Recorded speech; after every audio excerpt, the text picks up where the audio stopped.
Mr. Phoenix sits, holding the urn of ashes, hating his name.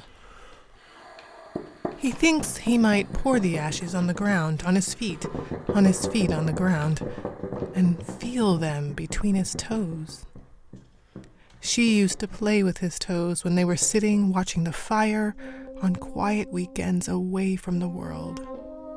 In the late summer, she played with his toes in the wet sand on the beach. He opens the urn and finds not ash, but a plastic bag rolled tightly over on itself into a long tube, which when he unrolls this, he is confronted by an even more tightly zipped seal at the top. He did not expect this. No one told him about the plastic. He did not know she had spent the last 7 months suffocating in a rolled-up plastic bag. He drops his hands for a moment, frustrated at his involuntary neglect. He looks around the room and finds a piece of white paper. He thinks he can make a kind of funnel out of this. That will help him get the ashes out of this plastic bag and into the metal urn. He wonders if there's a real funnel in the kitchen, and then decides that it's probably covered with flour, or maybe honey. He unloads the ashes from the plastic bag onto the paper in small portions. Then he curls the paper around the ashes and pours them into the urn. His system seems to be working.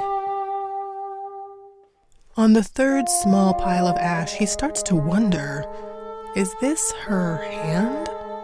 Her nose? Her brain? That muscle in her throat that always made her voice crack when she was excited? Maybe this is the finger where she wore the silver ring with the garnet stone carved into the shape of a little face.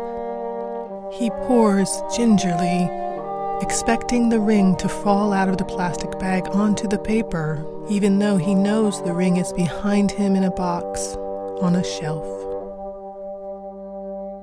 He licks the tip of his finger and dips it into one of the piles, then sticks it into his mouth. Mr. Phoenix is 51.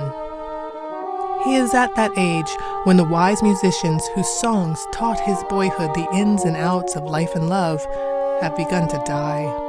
He is at that age when the moments of history that defined his sense of right and wrong are becoming things that new minds research, not remember. He is at that age where the young people's clothes look hideous and he cannot buy pants that make him feel like himself anymore. He is at that age. No, he can still find pants. That complaint was hers.